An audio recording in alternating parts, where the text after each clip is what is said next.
mutanen da ake cewa 'yan hakika.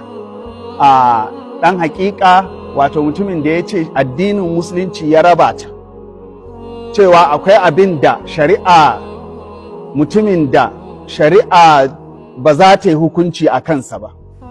Misali, giya za ta halatta masa, zina zai halatta masa, zai fada cikin hurumin Allah, cikin shari'an Allah yanda yake so, da sunan wani dalili ya ba shi daman haka. To duk mutumin da ya yi wannan zindiki ne.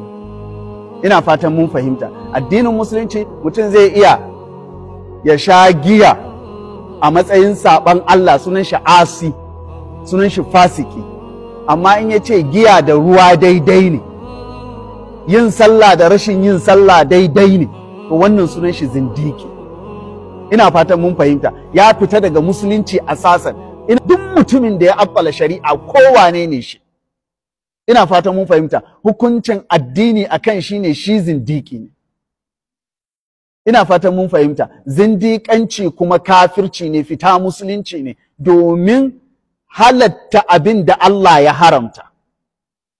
Keta hurumin Allah, canza abin da Allah subhanahu wata'ala ya shar'anta. Akwai bambanci tsakanin bawa a babin gajiyawa, kamar yadda ce a babin saɓo, haka babin gajiyawa.